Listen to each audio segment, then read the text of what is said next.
Hey, pet pros. If you're heading to Global Pet Expo and you're serious about upgrading your treat selection, you need to stop by Tilted Barn at booth number 529. Absolutely. This is a woman owned brand doing it right. Clean ingredients, transparent sourcing, and packaging that looks incredible on the shelf. And we mean slick, modern, premium, stand-out design that elevates your treat wall instantly. But it's not just the beautiful packaging. These treats are 100% Canadian made with single source proteins, no fillers, no preservatives, no artificial anything. Yes. And I always tell my customers they're like a healthy version of a pepperoni stick that the furry guys just cannot resist. Believe me, they're always a repeat purchase and have fantastic margins for independent retailers. Now, here's the insider perk. Tilted Barn is including a sample of their product in our Indie Insider exclusive goodie bags at Global. But you must be a member of the Indie Insider group to get one. So check inside the group to find out how to secure your bag at the show. And if you're placing an order at Global, here's your bonus. Use promo code PetShopGirls at the Tilted Barn booth when placing your show order to receive an extra 5% off of their existing show special. Stop by, meet the team, see the packaging in person, watch all the pups begging for Tilted Barn, and discover why this brand is gaining huge traction in independent retail. Visit them at tiltedbarnpetco.com.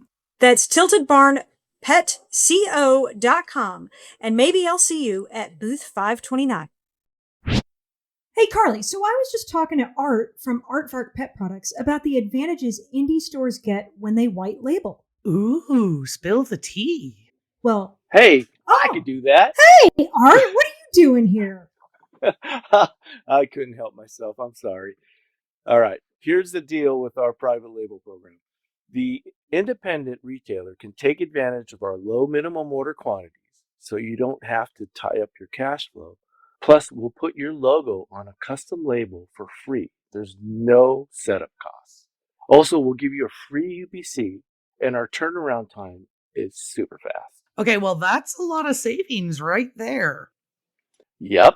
And the part that makes me proud of what we're doing is we're helping independent stores build their own brand and make more money doing it. I love that you have the independent pet store's success in mind. Your products have grown my chew department exponentially. Plus, customers love seeing our name on products. It makes them feel like they're supporting local in a real way. And honestly, it's nice just to have something different than what the big box guys carry. Exactly. And we're here to help the independents compete with the big brands. Yes, Check out everything at aardvarkpet.com. that's ARTVARK pet.com. And don't forget, use promo code PetShopGirls for 10% off your first order. Bye, Art. Bye-bye. Pet Shop Girls, the voice of the indie, the heart of the trade. Pet Shop Girls, unleash your power, let's make some waves. Hey, everybody, I'm Sherry. And I'm Carly. Welcome back to another episode of the Pet Shop Girls podcast. We have another amazing guest today. I'm just going to jump right into it because he actually needs no introduction. We are joined by Dan Jablons, president of Retail Smart Guys. Dan has spent more than 40 years helping independent retailers improve sales, manage inventory smarter, and increase profitability through better buying decisions. He's worked with retailers of all sizes and is known for making complex retail strategy practical and actionable. Dan, welcome back to the podcast. It is my great pleasure to be back with the Pet Shop Girls. What, are you kidding me? Yes, Retail Smart Guys and the Pet Shop Girls. Yeah. Super excited. So Global is Pet Expo is right around the corner. And Yes. a lot of buying is happening, and there's a lot of inventory that people are managing, and cash flow they need to protect and margins they need to maintain. So the pressure is high. And Yes. you're here to help us navigate specifically the buying aspect today. Sure. Okay. So let's talk a little bit about that as you prepare for that show. Normally I speak at that show. I can't be there this time, unfortunately. So I'm sad about that because I love that show. Love the Orlando Convention Center. What's better than that, huh? It's Anyway, beautiful. It is beautiful there. Yeah. I do love that convention center. Actually, I've been and I've been at some that's just like, oh God, am I going to have to shoot my way out of here? But that one's beautiful. So it's great. Now, that said, if you're getting ready to go to that show, or if you're about to go to that show, there's a couple things that I've seen buyers do that I think are really great tips for you as you start to go into that show. Let me say this. This is just nothing more than just sort of a compilation, an amalgam. Any other word I'm going to have to use to get my thesaurus. It's just a collection of the things that we have seen the best buyers do. And it's because with Retail Smart Guys, we work with retailers in 18 countries today, in all kinds of industries, not just pet, but Wow. all kinds of industries. And so, yeah, we have people in Latin America, we have people in Europe and Canada, even some in the Far East. It's crazy. But that said, no matter where the store is, it's the same issue. We got to figure out what the inventory ought to be, right? So it's all the same in that regard, right? But what are the best buyers doing? How do they actually make sure that they get the best profitability, the best sell through, et cetera, et cetera? Okay. So I kind of identified 5 things that I thought were important, and I figured I would just sort of blurt those out, and let's see if we can help make that sense. Okay. So Yeah. here is number 1. I want to make sure I really Enunciate. Yeah. announce them. So number 1. Okay, number 1. Like okay? the Count from Sesame Exactly Street. right. It is the One, count. Exactly. two. 1, 2, 3. Okay. Okay. So the first one is they're constantly seeking out new and better vendors. So let's talk about that for a brief moment. Okay. I think the mistake that a lot of people make when they go to a trade show is they see people they already know because it feels nice, shake hands with the vendor you're already doing business with and stuff like that and say hi and blah, blah, blah. Okay. Mm-hmm. The key, though, I think for a lot of retail success is to go to that show, and I would, if you can, okay, almost as purely as you can on that first day, not see anybody you know, but walk the show and look at where the crowds are, because those are vendors that are becoming more and more important. Mm-hmm. Okay, and I think, well, obviously before the show, we'll talk about this when we talk about planning a little bit. You want to know what you're looking for when you go to that show, right? Mm-hmm. But I think you got to start thinking about what are the vendors, who do you want to see there, or who are the new ones that you haven't seen before. Part of driving traffic at a retail store is new vendors, new items, new things that surprise and delight your customers. Right. If you don't have, if it's the same old, people get bored, right? If they come this month, see what they saw last month, they're not coming next month. Yeah. That's why I love hitting up the new product showcase in the beginning. And I know it gets slammed, but like I can't figure a better way to do it. You know I what? want to see them first. I think part of it too, and I know that I've fallen into this trap as a retailer, is you find kind of your curation of products and you get into a routine and a rhythm of ordering and who you order from, and you know how much you spend and how much you need. And then you see new things and it's like, now I got to figure this all out again. Who do I order? How long does it take to get here? How much do I got to spend? A different distributor. That's just it, right? and I think that a lot of retailers get trapped into that, but then your merch starts to get boring and dusty, and it starts to celebrate birthdays on your shelf. That's right. So I agree, Dan. Like, yeah, we need to look for those new cool things. They've still got to align with the mission of your store, but look for those new cool things. You got to find the new cool stuff. Yeah. I mean, it's the only way to keep your customers like going, oh, what's now? What? And it gives them a reason to come back. Mm-hmm. Gives them a reason to try new things. Gives them a reason to experiment and find fun things for their pets and stuff like that. I mean, there's just no other way to say it. That's a critical one, right? Yeah. I think part of how you figure that out too is look at other pet shops, but that are ones that are not near you, right? So I'm here in Los Angeles. I would look at people in Chicago. I look at people in Florida. I look at people in New York. People that aren't anywhere near me. I look at other stores, but look at what are the vendors that they're promoting. Yeah. And is there someone there that I'm not doing, right, that I might look at doing, right? And especially for those of you that are close to the big box evil empire, gigantic pet shops, right? Mm-hmm. I'm looking for stuff that those guys are never going to carry. Yeah. Right? Oh, for sure. Yes. that are far more focused on nutrition, far more focused on pet happiness and pet health, that aren't just dumping out the same old kind of thing. And the way you find that is you find cool, unique pet shops that are around the country, like you guys, by the way, both of you, okay? And look at what's happening and see what I might learn from that, or what I might want to do similar to that. Okay. Mhm. Yeah. I, Whenever I go on a road trip and I see an independent pet store, I tell my husband, I'm like, oh, can we stop in real quick? Yeah. yeah, pop Yeah. it in. Yeah. I've made a special trip to the province beside me for a 7-hour drive away to go hit all their independent retail stores. And I told them like who I was and why I was there. I just want to check out like, what do your customers love? What are your favorite products? Why do you love them? And because they're a province away from me, for God's sakes. And so Yeah. I'm not their competition, right? And so I can carry the same things that they do if it aligns with our mission too. No question about it. Plus, Mhm. you guys, I mean, Pet Shop Girls were celebrities. I'm sure they got to be happy that you're in this. Hardly. Okay. But thank you. Not now. This is not the moment to be humble. You guys offer an amazing podcast. You guys have great guests, and people love this. I love this show. So you know Great what? guests like you. Yeah, well, now. Okay, here we go. So first one is looking for better vendors, right? When you go to that show, you've got to block out some time to seek other people, find other vendors, find other product lines, right? Mhm. If you're not doing a big raw business, you got to find a raw vendor out there. You got to start looking at what they're doing, right? Mhm. And there's and with raw, there's all kinds of deals over freezers and stuff like that kind of thing. So you got to make sure you kind of thought about what you might add in or what you might do that you haven't been doing that you want to do, and who are you going to visit there and make that happen. Right. You're right. Making big deals like the freezer deals, I've found that if you do it in person and they can put a face to the name, you're more likely to get a better deal. No question. Yeah. No question. We're going to talk about that when I talk about vendor relationships in a minute. But it's a face to it is absolutely important. So Mhm. the first one is definitely seeking out vendors. Now, it wouldn't be me if I didn't talk about planning your merchandise and planning your inventory and planning your sales, right? Mhm. Retail is not random. It is retail, and it requires a plan, right? And especially if we're talking about new vendors or we're talking about new product lines, we're talking about that kind of stuff. And you're like, okay, well, I'm going to go for this raw thing, but I don't know what to do there, right? You need a plan that tells you, how much am I going to buy? How much am I going to keep? How fast am I going to turn it? When should I be out of it and into the next thing and stuff like that, right?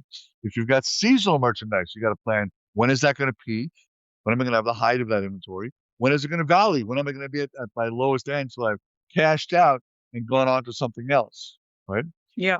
Turning is the key to everything. Faster turns absolutely mean more profitability, right? For sure. And you guys know that well from just your experience with us. But little changes in turn create amazing changes in profitability. Mhm.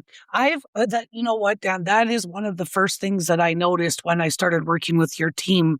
Just one little tweak that we did to kind of increase my average number of items sold.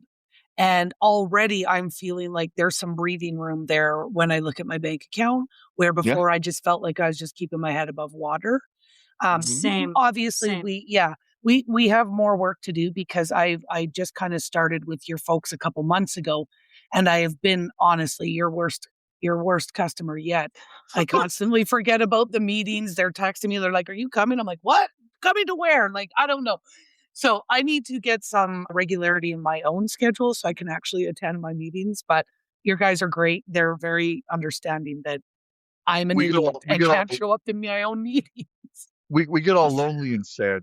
Yeah. We don't know what to do with ourselves. I know Jay's constantly crying and I tell him, suck it up, buttercup. Yeah, well, what are you gonna do about that? You Okay. you can't stop Jay from crying. Are we moving to number 2? We're we're on number number 2. two. We're not number 2. This is number 2. Yeah. Well, you didn't announce it So- real big. All right, number 2, turns. Oh, I didn't do my big announcement. You're right. Okay, so number 2, strategic plans are key to cash flow. Mhm. There you go. There Okay. you go. Okay, I said it properly now. Okay, so you can't be random about this. And sometimes I've heard people say, "Well, I'm on the floor every day. I know what's going on." No, you don't. No. Okay, and you might know what's going on. You might remember what happened there, but you know what? I don't remember what I had for breakfast this morning. So I don't know how you think you're going to have some sort of, just by being there every day, You're going to develop some well thought out trended analysis that's going to derive what your buying should be, right? If you actually, I want you to do this, okay? Here's a great homework assignment for the people listening, okay? Take your sales for last year, okay? Take your inventory as it sits right now, even though it should be an average inventory. Take it as it is right now, okay? And divide your sales by your inventory. So sales at retail divided by inventory at retail, okay? Now, that's going to give you a turn number, okay? Now imagine if you got a half turn better, okay? That's going to means your inventory is going to lower by a half a turn. All of that money becomes cash that goes in your pocket. Yeah. All of it, right? And I talk about this a lot. I forget the guy's name. He was the CEO of Google for a little while. Okay. And Yeah. I don't know the name. I can look it up. I'll tell you what it is. But anyway, he said revenue solves all business problems. No, I Okay. disagree. Cash flow solves all business problems. Well, okay, that's true too, right? It's not just revenue, it's cash flow. You're exactly right, Carly. But that said, okay, so when you tell me, gee, I'd like to remodel the store, I'd like to buy more marketing, I want to hire somebody, I want to go on a better vacation. Oh my God, I didn't save up for my kids' college and I'm freaking out. And what am I going to do about that? That kind of thing. When I hear all of those things, okay, it comes down to just purely cash. The guy's name was Eric Schmidt, by the way. Okay. Eric Schmidt, he was the CEO of Google from 2001 to 2011. But anyway, so he's the guy that's coined that phrase. But anything that you want to do in the business that you go, oh, I don't have enough money for that. Okay. That money comes from turning faster. Period. End of story. Okay. And when you consider the profit that you get from turning faster, to get that same profit by selling more products, okay, you'd have to sell a lot more product to get the same money out of turning faster. Right? Yeah. Get more money for selling the same amount of goods just by planning your inventory better and smarter. Okay. Okay. This to me, and just to wrap that one up, and then we'll go to the next one, right? But here's the thing: I spent 15 years of my life working for a manufacturer in clothing industry. I spent another 15 years working in the point of sale industry. From those two things, I thought I understood where retailers make money. Okay, I was wrong. It all came down to how well they turn their inventory. If you turn your inventory well, you make money. If you don't turn it well, you don't. It's just comes down to that. Okay. Right. So make sure you have a great merchandise plan. You need a strong strategic plan to make that work. It's how it happens. Okay. All right. Here comes number 3. Remember? Number 3. That's my count. That's good. Okay. I like I that. like number 3. All right. Number 3 is effective use of data. Okay. All right. Now, Yeah. we're going to break this up into 2 pieces. Piece number 1 is, what do you run out of your point of sale system? Okay. What data do you actually run? What reports do you run? Now, a lot of people say, when I ask them, what reports do you run? They go, oh, I do that thing, that XYZ thing that closes out the drawer at the end of the day. I run that one. Yeah. And they go, that's good. The till Okay, good. receipt. Now I'm sure that that counts. Okay, what about sales reports? Oh yeah, I always run a bestseller. And I go, yeah, that's, you can pat yourself on the back and say, look, I bought that. See how good that is, right? By the way, when you look at a bestseller report, it's not about who's number 1 on the bestseller report, right? You probably know who the bestseller is, right? Yeah. It's who's number 4. That's where the opportunity is sleeping, right? So if you're going to run a bestseller report in a particular department by a vendor, look at who the number 3 number is. You tell that vendor, by the way, you're my number 3 treat vendor, okay? They're going to be like, well, how do I be number 1? Right? They're going to get all competitive and crazy and stuff like that, right? So that's useful there, right? I sometimes ask people, I go, well, do you ever run an on-hand report? No, I never do. How come you don't run an on-hand report? Oh, because it's probably going to be wrong. And I go, okay. Yeah. If your on-hand report is wrong, here's what didn't happen. Elves did not show up in your store in the middle of the night and change all your inventory. Okay?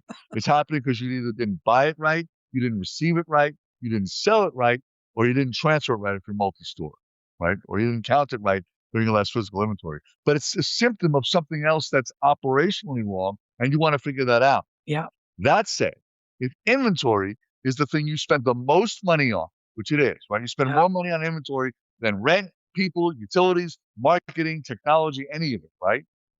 If if that's what you spend the most money on, manicuring and curating that assortment is the most important job you have. And the only way to do that is to get some decent reports out of your point of sale system that measure your progress and measure what's going on. So you have that data. That was, I had never done this in my first 6.5 years. And then I started working with Retail Smart Guys, and I was going to put in an order for like our most popular treat in the store, guaranteed most popular. And there I sit down at my desk and I'm like, clunk, clunk, clunk, and I put everything into my cart and I look, I'm like, $3,200. I don't know if I need to spend. This is at the beginning of January too, like in Saskatchewan, going into my 3 worst months ever.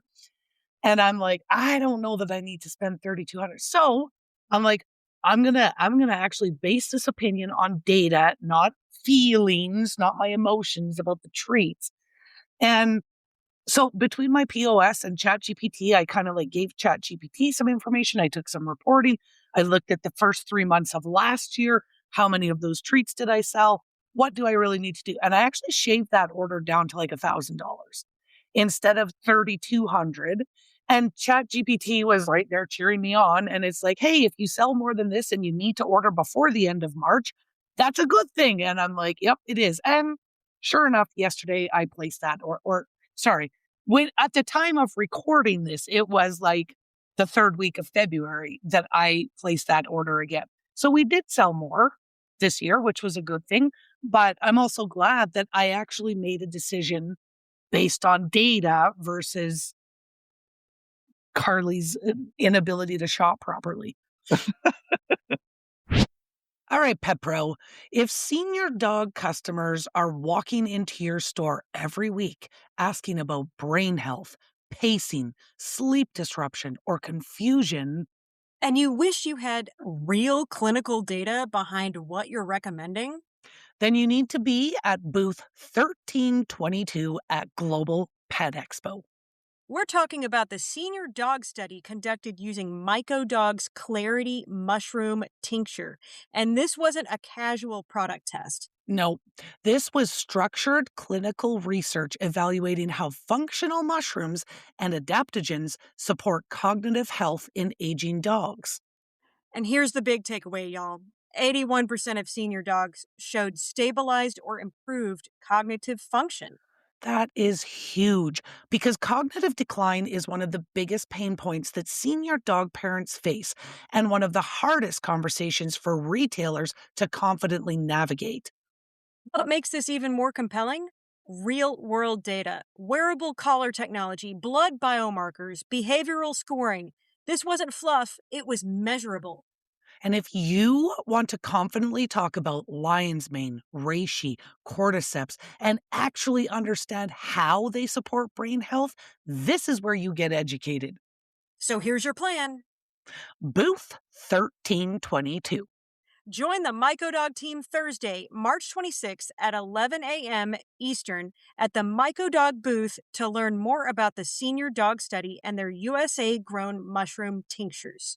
Because if senior dog health matters to your customers, and it absolutely does, this is one you cannot skip. And you can also check out MycoDog in our Indie Insider Global Goodie Bags for Indie Insiders only. Booth 1322, Thursday at 11. Don't forget to check out our pinned post in the group to see how to get your goodie bag. See you there. Look, here's the thing.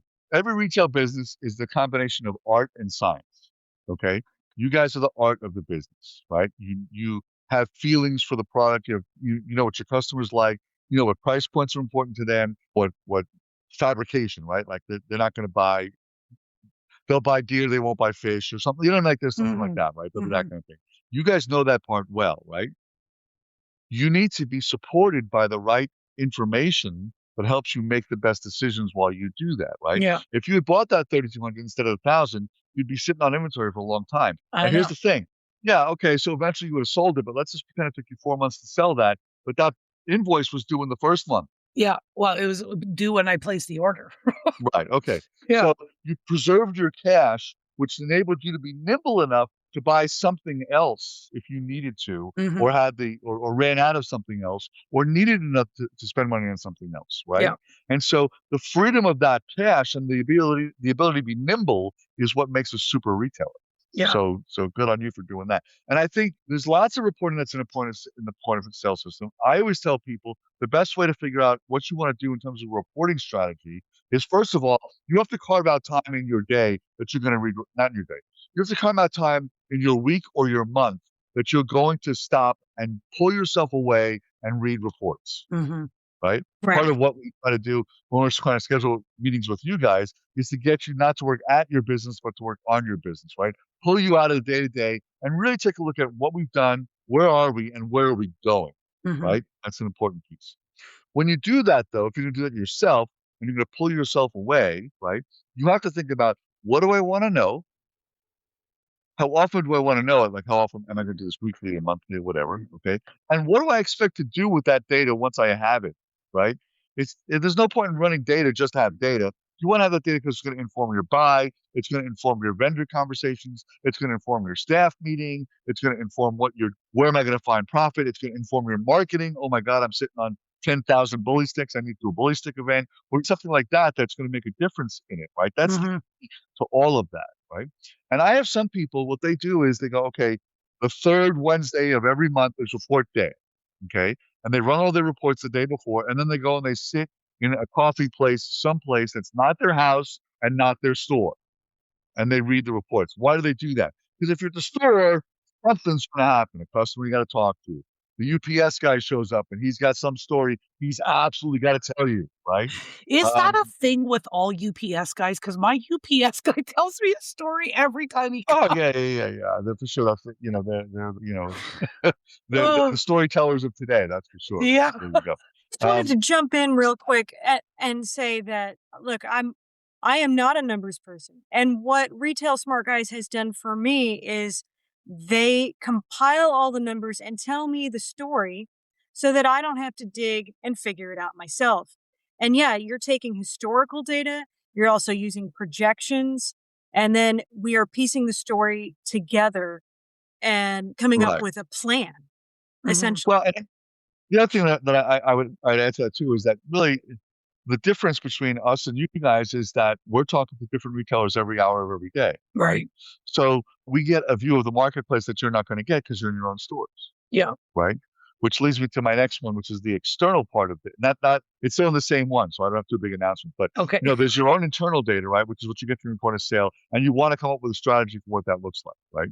So and just to finish that point, you don't want to do it at the store because you're right, the UPS guy, who is the Mark Twain of our day, Mhm. right? We have Mhm. to make sure that we're not that. And also, if you do it at home, when you sit down to look at those reports, okay, well now the dog did a thing. I really should be doing laundry, whatever all the other home things that will pop up that some of you are going to be more. So I have people that literally they go to like some coffee place that overlooks some beautiful vista, and that's where they do that. You know what I mean?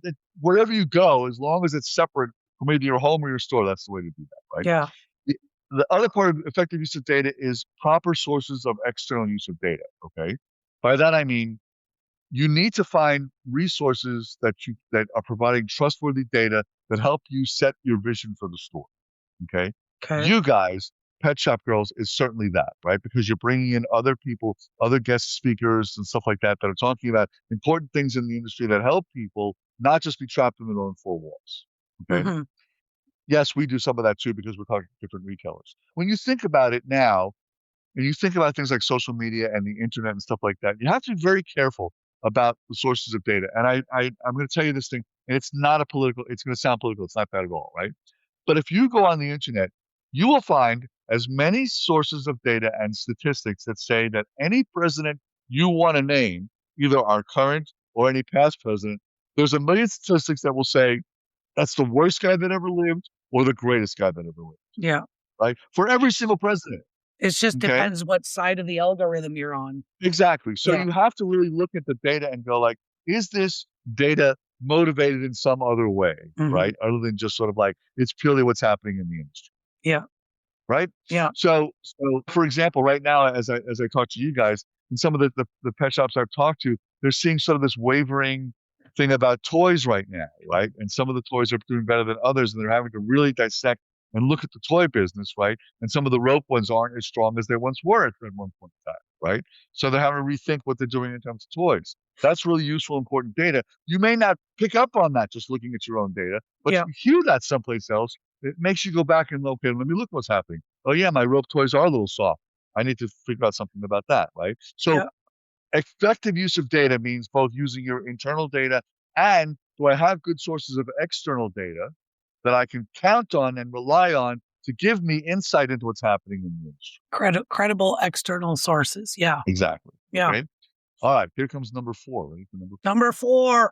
Number 4 is vendor relationships. All Okay. right. Let's talk about that one because we started talking about that one when we talked about going to the show and stuff like that, right? And you have to keep good relationships with people and stuff like that, and that's all important, right? But I think the thing is, okay, that part of the vendor relationship, besides it just being, do we like each other? Do we have fun talking to you and stuff like that, right? It's not just that. It's also, do I have enough data backing up that relationship so that the vendor and I are working well together? Look, every single vendor on planet Earth likes to say, we're your partners, Yeah. right? Prove it. Prove it. Okay.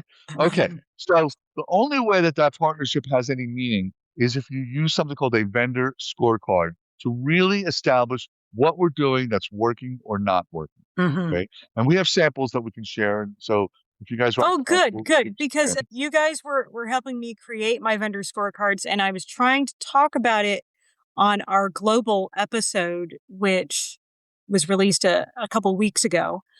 And hopefully I described it properly, but yes, I would love for you to go into more detail about your vendor scorecards because I think that this is going to be an amazing tool to use when you're talking Absolutely. to somebody, especially at a show.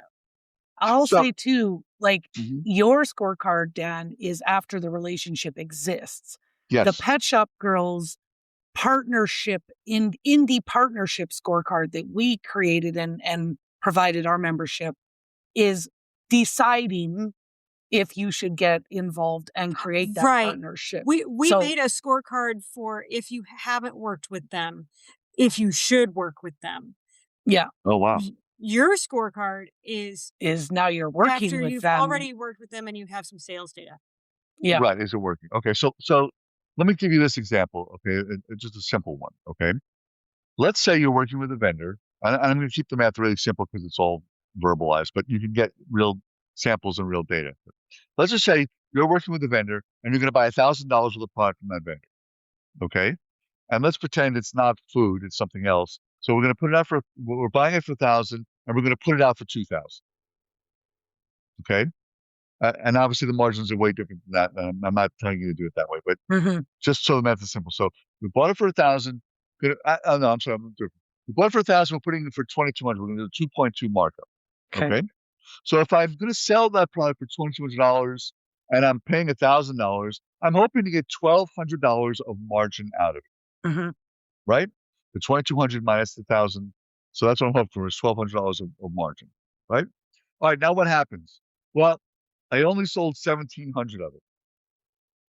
Why? Well, I took one home for me. Okay. Or we spilled coffee on one, or we broke one, or whatever, that kind of stuff. I didn't get that, right? So my sales were 1,700, but I still wrote the vendor a check for $1,000. Mhm. So my cash margin is $700, not the 1,200 I thought I was going to get. Right. Right? I'm short $500. Yeah. Right? Now, this happens more often though, where I bought a bunch of product, but I didn't sell it. Right? So if you work with a vendor and you go, listen, I was hoping to get $6,000 of cash margin out of my buy from you, and I only got 2,000, I'm short 4,000, right? You have to show that to the vendor so they can see where it happened. Okay, that's what the vendor scorecard does. And the idea of it is, if I hand that to the vendor and I say, this is what I bought, this is what I was hoping to get, this is what I actually got, and this is the inventory I'm still sitting on. Okay, there are many vendors that are going to look at that scorecard and go, okay, send this other stuff back to me. I got something better for you, right? So they'll help you with that. Or they may say, you know what, you just need more time to sell it. How about we give you another 30 days on the invoice? Okay. or let me sponsor a sales contest, or let me co-market with you, or something like that to get you going, I right? also feel like at a show when they're trying to sell you these bundles, because it seems like the show specials have now turned into bundles where you have to buy a variety of different products in order to get the deal. I can show them the scorecard and say, okay, well, I did great with your frozen, but not your freeze dried. So why would I buy this bundle that has freeze dried in it? How are you going to help Mhm. me? Mhm. Right. I think that the vendor scorecard leads you into that discussion nicely, right? This is what happened the last time. Also, you may find when you look at the vendor scorecard that like Department A, they didn't do so great. Okay. But Department B, we sold it out to the piece and we didn't ever take a markdown. Right. So Yeah. maybe I didn't buy enough of Department B.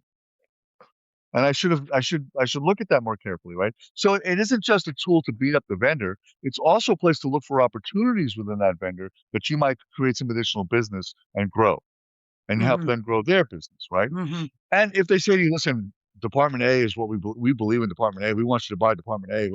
Department A, hey, right? So, okay, well, listen, here's what happened the last time I did Department A. So tell me what my get out of jail free card is.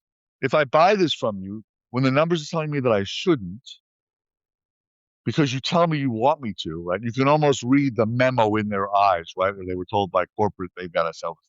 But if you're going to take that in, how am I going to get out of this if it doesn't work? Yeah. What are you going to do for me? Right? It becomes a good negotiating tool. So when you have a great vendor scorecard, you can get free freight. You can get more time on the invoice. You can get them to sponsor a sales contest. You can get discounts on other product, right? Where they give you some margin builder stuff, right? Maybe they do an event in your store. Maybe they do a trunk show at the store. Maybe they co-market with you. I mean, there's a lot that they'll do.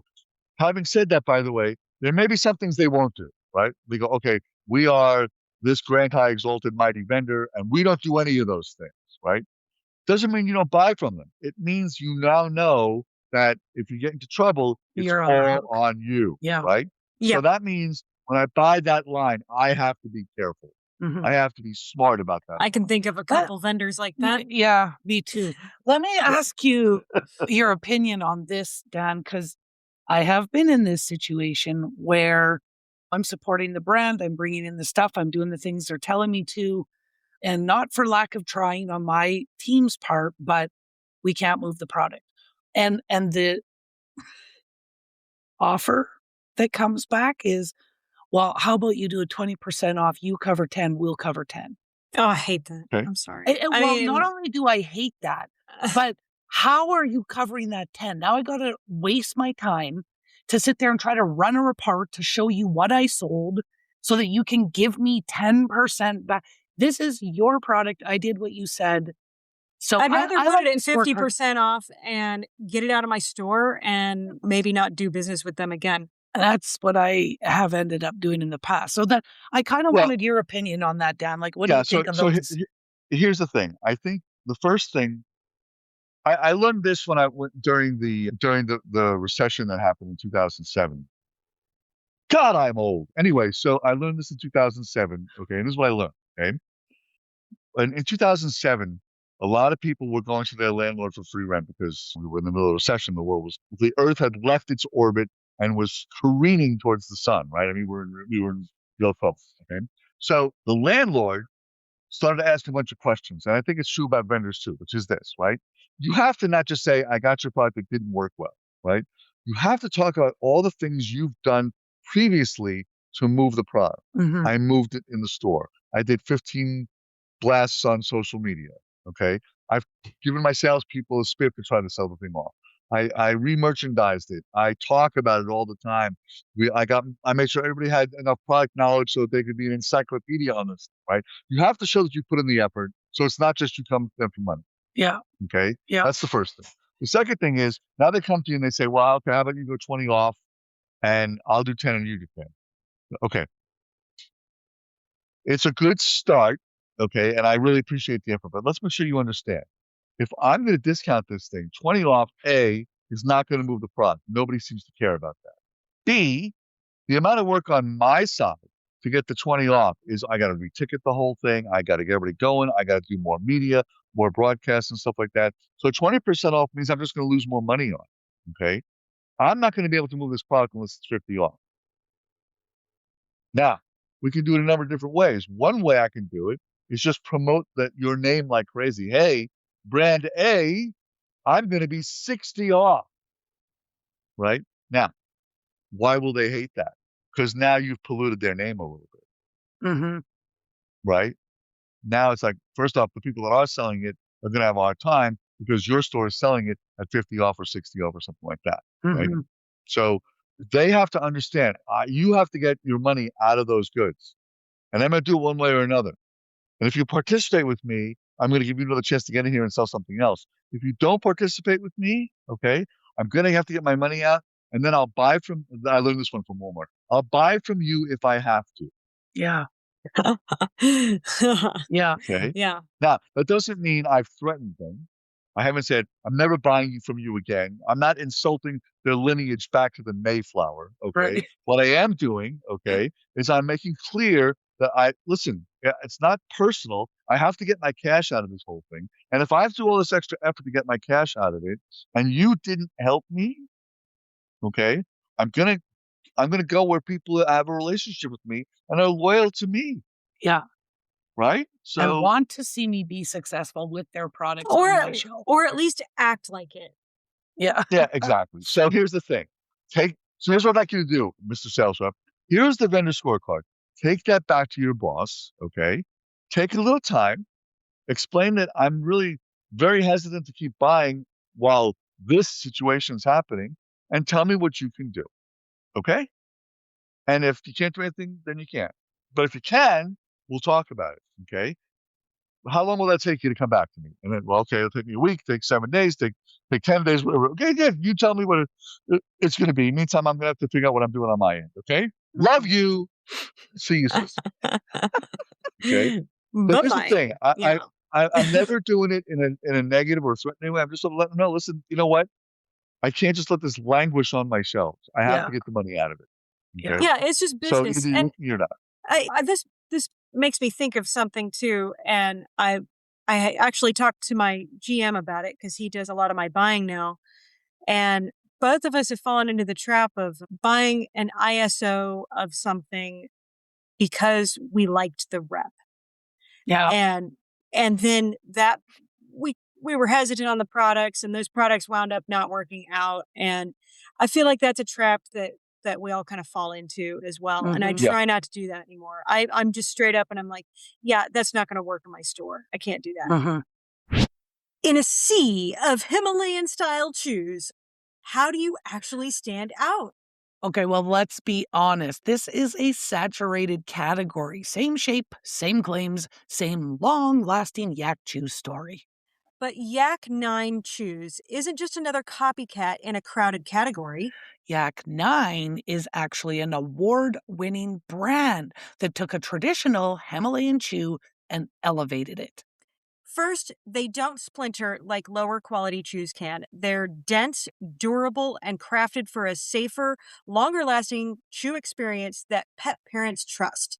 And then there's the flavor innovation. We're talking functional, differentiated options like turmeric, coconut, pumpkin, blueberry, honey, flaxseed, even strawberry. These flavors don't just sound good, they add value and help your shelf stand out.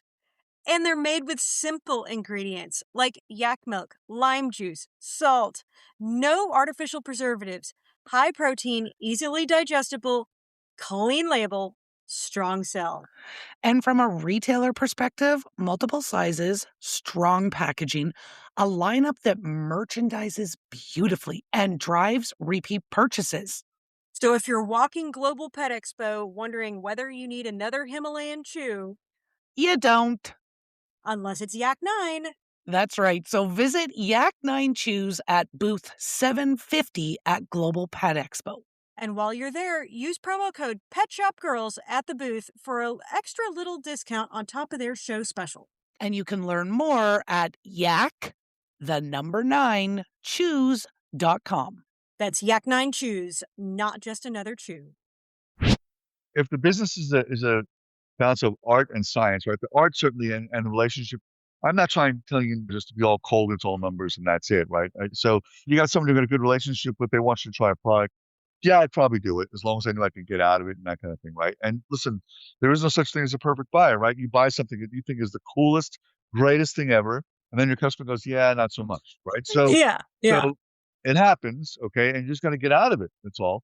But your relationship has to be supported by the numbers and by the math in order for you to make money, and that's how you stay in business. Mm-hmm. Unfortunately, it's the way that goes.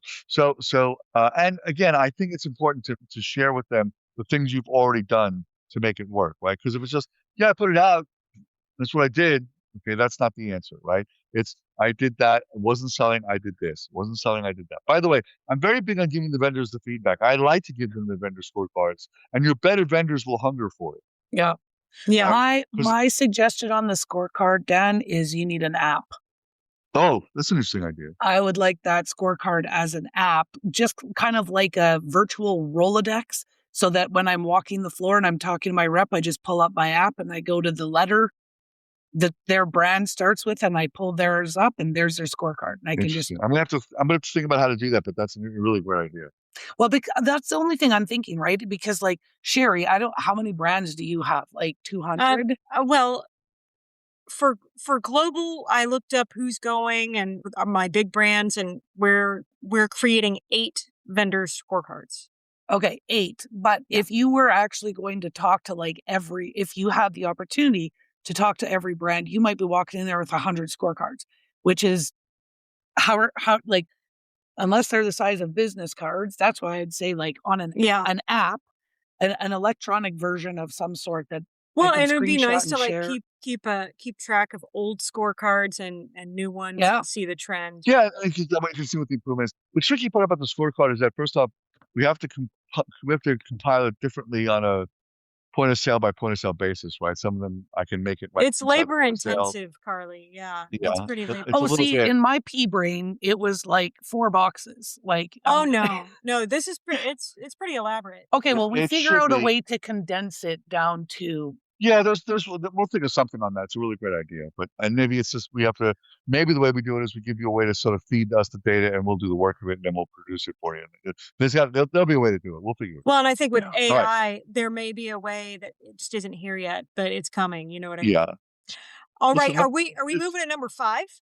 Let's move to number 5. Yeah. And then I have things to say about AI, but I'll come back. Okay. Okay. AI. We have here comes lots number of 5. things Ready? to say about AI. Okay, yeah. Number 5. 5. I see, Carly. I want you to do that count thing every time I do this presentation. Oh my gosh. All right. No. Number 5 is prepare the sales floor. Okay. All right, I have to tell this story. It's one of my favorite stories. It's specific to the pet industry. Okay. So this is a couple of years ago now. So my wife and I went and we got a new puppy, right? We get the new puppy. And we're like every other idiot new puppy people. We spent 300 pictures on our phones. We have the whole thing going, right? So I go into a local pet retailer near me. I, of course, am not going to the evil empire, right? Yeah. So we'll walk up with this girl, new puppy. And I'm like showing the pictures. I'm goofy like every other new pet owner, right? So I go, okay, so I'm going to pick out, here's a little puppy. I'm going to pick this out, right? And she goes, that's the worst food you could have picked for your dog. Right? All the color goes out of my face. Oh, Jesus. Okay. I'll put it back. I'll put it back. Well, what about this one? She goes, oh, that one's great. If you want to give your dog cancer. Yeah. That's a direct quote, by the way. That's not even just a joke. That's a real quote. If you want to give your dog cancer. Okay, I hadn't thought about it, but no, I don't want to give my dog cancer. That wasn't on the list of things. Yeah. I had some toys picked out. Ball, not PP mat. Cancer was not on the list. Yeah. Okay. I'm going through bags of food. Now, she doesn't know that I'm retail smart guy. She doesn't know I'm a retail consultant. She doesn't know that I'm having a mini aneurysm while this is happening, right? We go through I've done 5 bags of food, and all of them are wrong. 5, okay? Finally, I turned to her and I said, what do you feed your dog then? And she said, I make everything from scratch. I would fire that girl immediately. So I had to find the owner because I just wanted to say, listen, I'm not trying to get anybody in trouble, but good Lord. Anyway, if your people don't know the product on the floor super well, okay, you're missing business. Yeah. And here's the thing. Most pet owners today know, and I say this with no slur to vets, I love my vet, blah, blah, blah, etc. Right? But most people know that the food the vet recommends, they're recommending because they're selling it. Yeah. Right? Yeah. And the vet, and to be fair to the vets, because I've had this conversation, when you go to vet school and you learn to be a vet, the absolute last thing they talk about is nutrition. Yeah. Right? Because what are they worried about? They're worried about pulmonary systems and endocrine systems and muscles and bones and organs and stuff like that, right? They're not so focused on nutrients and stuff like that. It's the very last thing they teach in veterinary school, and they spend very little time on it, right? Which is shocking to most pet owners in the beginning. You don't think that's what's going to happen, but that's the truth of it, right? So you guys, as independent pet stores, have done far more work about nutrition and far more work about what's good for a pet and that kind of thing than those guys have. Because guess what? You're going to Global and you're going to Super Zoo and other trade shows and distributor events where they're educating you on things like these are the enzymes and these are the proteins and these are the things and carbohydrates and that all of that stuff, right? You're getting more of an education at those shows and spending specific chunks of time on that than anybody else in the industry. And that's what makes that important. So when you guys have that information and you can provide that to your customers and it works, you are their heroes for forever. You guys know this part well. That pet in that house is probably liked better than some of the other people who live there. Everyone lives there. Yes. Yeah. Right? So if you take care of if my dog is having a coat problem, a tooth problem, a behavioral problem, an intestinal problem, an energy problem, and you solve that for me, you own me forever. Yeah. Right? The only way that happens is if you have proper information about that product. Right? And that's true for food, it's true for chews, it's true for treats, it's true for toys, it's true for accessories, it's true for all of it. It's true for training stuff, etc. So making sure that your guys know why the stuff is on the floor, what is there to do, that they're well versed in that stuff is critical. Because you can make all the best buys there are in the world, but if your people on your floor don't know about that product and can't talk about it intelligently, it will sit there. It's never going to happen. Yeah. Yeah. Right? And in fact, like that girl that I had the experience with, right? She hated everything that was on the floor, right? She was actively preventing me from buying. Yeah. Why did she even work there? She wanted to be near pets, but like she just had her own ideas about nutrition, and it was a disaster. And you have to fish those things out and figure them out. I feel like getting the staff excited about new products is good too, especially if you go to the shows. Sure. Get them excited about the products before it even gets there. I went to a show earlier in the year in January, and I was bringing in a new food from that show. And I came home that same weekend and I built my training based on the information that I had acquired from the vendor and what they had on their website. And I built out my team training and I was like, you guys are doing this training because the food is coming. So they were trained and long before the food came so they could start talking about it even before we had it. So not only was my team excited, my customers were excited. Yep. But I was going to say when it comes to the employee that isn't going to actively promote your stuff, instead they're going to actively prevent sales. I've had the people apply that they say they have pet nutrition experience. And when I chat with them, it's because they worked at a traditional veterinary clinic and they've certified through Royal Canin or Hill Science. And I'm like, then I'm going to have to get you to forget everything you ever thought you knew about pet food. And we're going to have to reteach because they would be actively preventing we have sales to put in you in a small hut someplace and deprogram you and get you back into. I know. So we talked about the best thing, the 5 things that the best buyers do. I'm curious, in your opinion, what do weak buyers do? They do what they've always done. The opposite of the 5. Well, The opposite of they do what they've always done, right? I bought this brand. I'm always buying this brand. It always goes in the same spot. That's what it is. That kind of thing. They don't look at the data, so they don't get strategic. They just assume if things are bad, that's how life is, right? And here's the thing, and this is going to tie me back a little bit to the AI thing, right? Now we're up to Generation A. Do you know about Generation A? Yeah. Alpha of this thing, right? Yeah. Apparently, we're going through the alphabet all over again. Right? Yep. That's what's happening. All right. So Generation A, those guys are buying flip phones, not smartphones. Okay. And the reason is they don't want to be glued to their phone like we are. Okay. They want in-store fun experiences. Okay. So you've got to be able to create a sales floor and a store and an experience where people are excited to be there and want to be there and have a great time. Okay. People in this world of AI, right, want real human interaction. So here's my own story about that, right? I every day, because as you guys know well, right, I because I live in Los Angeles, I get to do some acting stuff as well as some consulting stuff, right? AI has read all of my social media. AI knows all about me, right? So now every day I get a dozen AI emails that say, "Hey Dan, really impressed with your combination of your love for retail and the fun things you do on film and television." And then they're selling me something, credit card, processing, loans, whatever, et cetera, et cetera. That's how that goes. Okay. So AI is reading all that stuff. And I know it from the moment I've read it. Okay. And I delete it as soon as I see it. Okay. And what I'm now hearing from more and more people is they know when AI is talking to them and they don't want to talk to AI. They want to talk to a real human being. Okay. So I think AI is a great tool to support what you're doing. I think it's intelligent. By the way, MIT just did a study of AI, and they looked at, I think, a little over 1,000 AI projects. And at this time of this recording, 95% of them have yet to earn their first dollar of revenue. Not profit, by the way, revenue. Okay.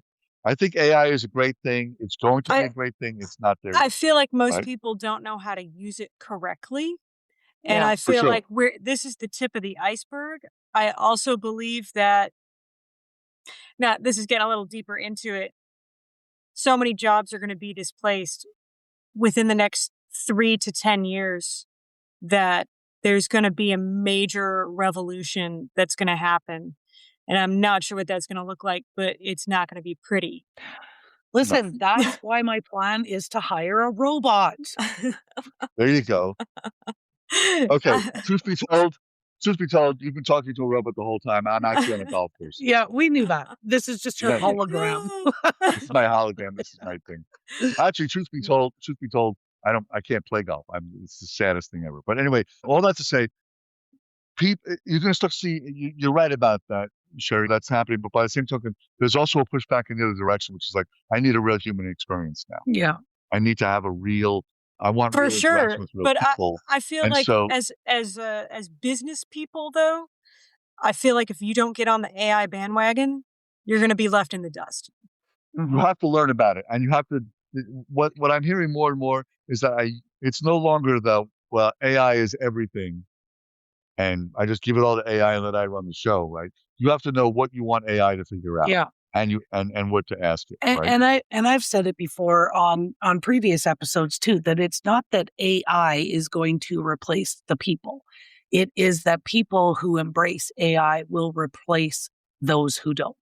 I think that's So, true. you know, Well said. and it's not that just like you said, Sherry, like AI isn't the end all be all, that just like you were saying, Dan, you don't just give it things and it goes, "Oh, here, I got this for you." It's your very eager assistant that will continue to make mistakes. So, but if it can do some of the heavy lifting for you so that you become more streamlined or efficient in the work that you do each day, at the end of the day, as entrepreneurs, time is the one thing that we can't get more of. So if AI gives us a little bit of that time back to be able to work on the business rather than in, I think again, it has great applications, but it doesn't replace real creativity. It No. doesn't replace. It does a nice job of formatting text if you're trying.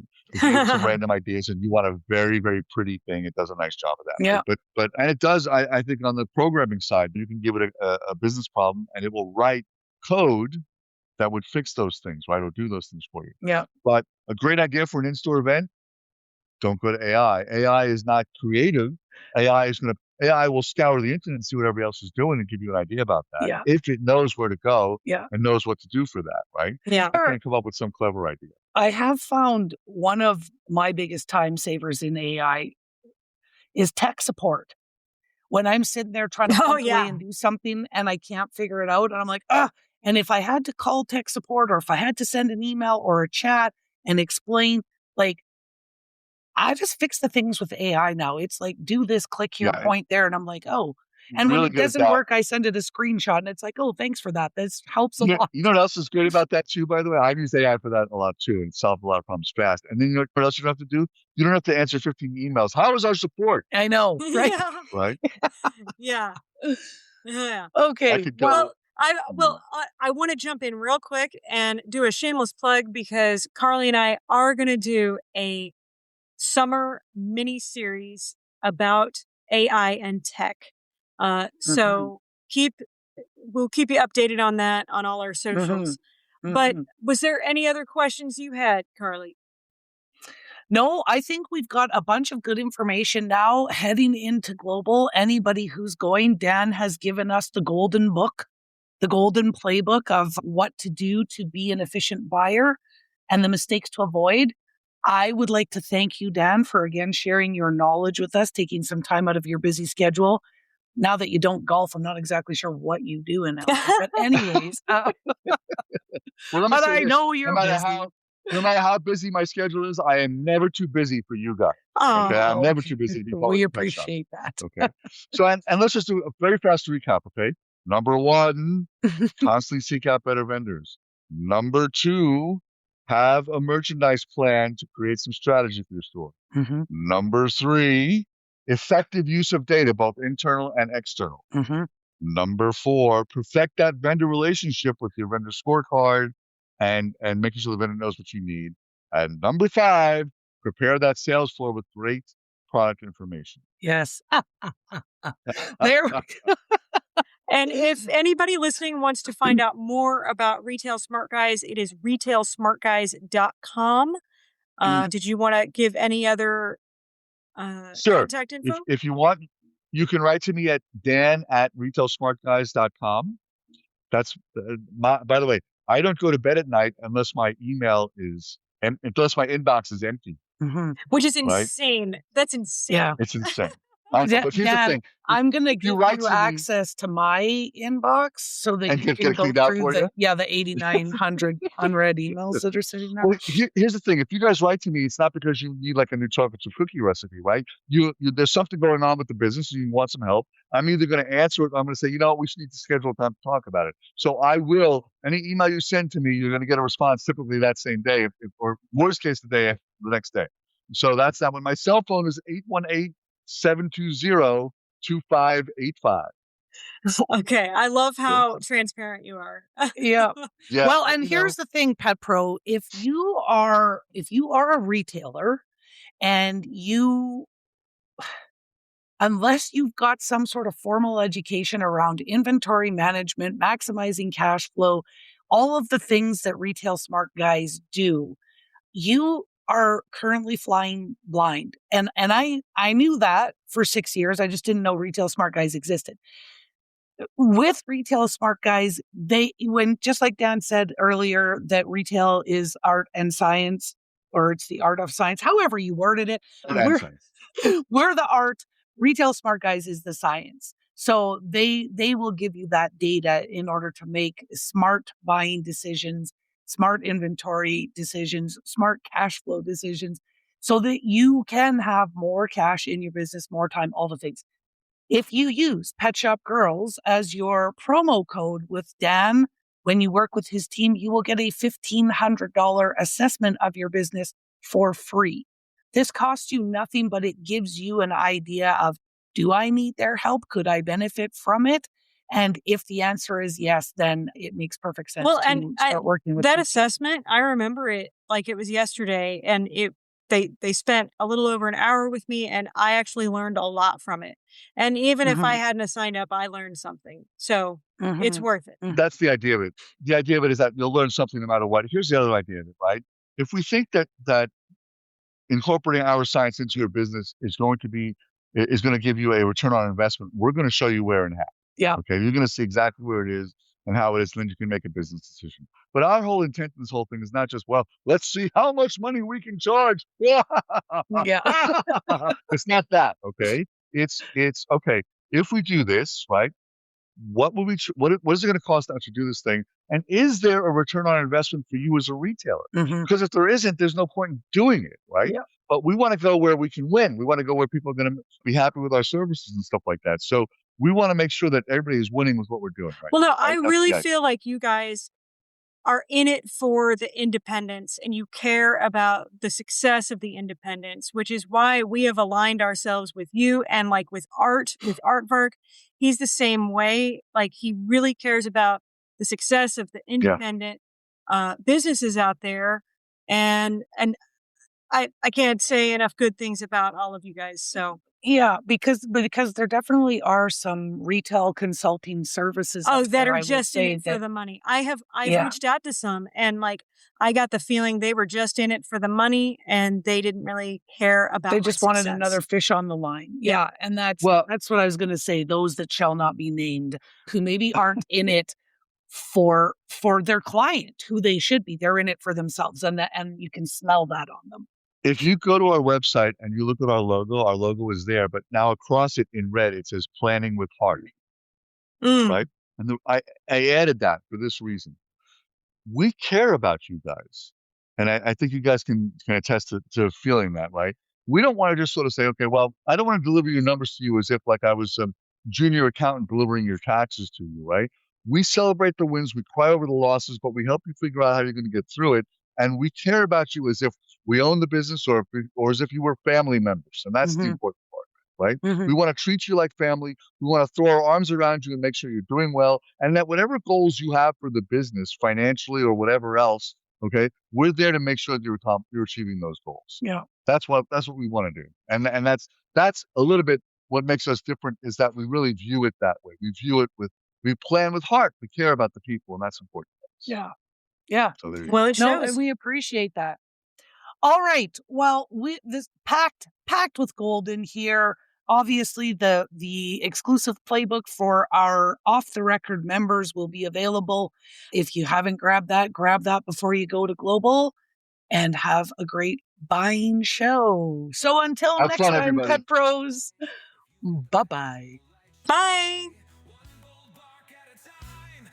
All right, Pet Pro, that's it for this week. Don't forget to follow, like, and subscribe. Just hit all the buttons. And if you want more, join us in the Indie Insider, our private Facebook group for pet pros. Then you'll never miss the podcast that makes you sit, stay, and beg for more. The Pet Shop Girls. Pet Shop Girls. Carly, why don't dogs work on computers? There's too many bits and bytes. Can we just say something out loud for a second? Business coaching does not have to cost hundreds of dollars a month. It really doesn't. And yet somehow our industry has normalized paying massive retainers for someone to tell you what you already know you should be doing, but not how to do it. Exactly. You should send emails. Cool. How? You should run events. Great. What kind? You should train your staff. Okay. With what system? That's why we created the Pet Shop Girls Off the Record Substack. Because inside Off the Record, we don't just talk about what to do, we break down exactly how we do it in our own stores and businesses. That's right. The spreadsheets, the playbooks, the templates, the systems, the scripts. We've already done the trial and error, so you don't have to burn cash figuring it out. If something worked for us, we show you how to implement it. If something flopped, we tell you that too. It's real-world, indie-tested strategy. This is business coaching for pet pros who actually want to grow without paying $200, $800, or $2,000 a month for vague motivation. You get proven strategies you can apply immediately to increase revenue, build stronger teams, and run a smarter operation. If you've ever thought, I just need someone to show me exactly how they're doing this, Off the Record is where that happens. Come behind the scenes with us. Join Pet Shop Girls Off the Record on Substack. The link is in our show notes.